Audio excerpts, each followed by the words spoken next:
Iza nas su drugi izbori u samo tjedan dana. Nakon onih za vijeća mjesnih odbora, Hrvati su birali 11 zastupnika za novi saziv Europarlamenta. Budući europarlamentarci su se mogli birati sustavom preferencijalnog glasovanja, pa se osim određene liste moglo zaokružiti i određenog kandidata s liste za koju glasuju. Većina anketiranih želi bolje, što god to značilo. Ovoga je dosta. Najkraće. Treba nešto promijeniti. Treba nešto promijeniti, naravno na bolje. Zato idemo.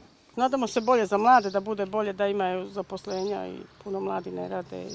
Eto. Nisam zadovoljna, težim da bude bolje, da prva bi mi bila želja da se mladi zaposle, na mladom svijetu ostaje. Od ranog jutra činilo se kako za razliku od prethodne nedjelje brođani u većem broju izlaze na europarlamentarne izbore. Iako nam nisu otkrili kojoj strani naginju, priznali su kako nisu zadovoljni ni trenutnim stanjem, ukazavši na još uvijek nedovoljno uvažavanje ovih izbora. Kojoj strani vi naginjete, ako smijemo znati? Pa onoj koja bude davala više bolji program za mlade, zapošljavanje,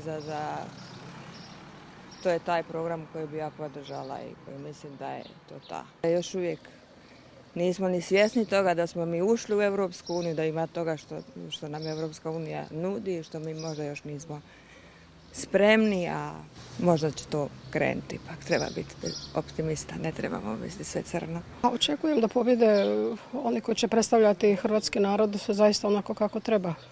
Da ne bude razočaranja. Drugo ništa. Znači li to da ste aktualnom politikom možda i nezadovoljni? A čujte, tko je?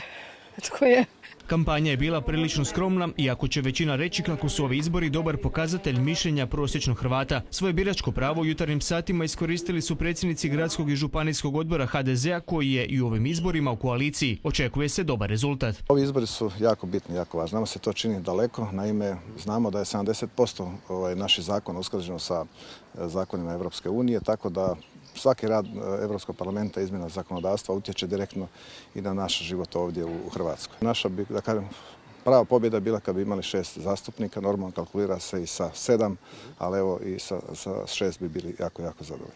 Kako se zadnje biralište, i to u Italiji, zatvara tek u 23 sata, o rezultatima ne možemo govoriti, no možemo o izlaznosti i to do 16 sati. Do 16 sati izlaznost je 15,99%.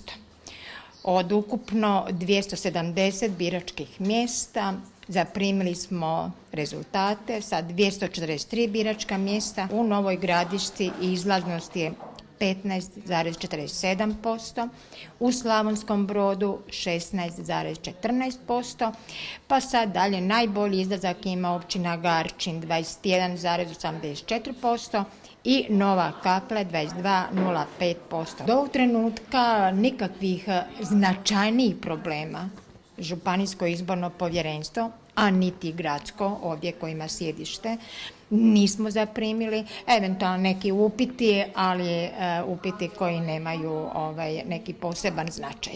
Iako malo bolja u odnosu na godinu dana ranije, izlaznost je dalje mala, pa je očito kako o Europi još uvijek ne razmišljamo na pravi način.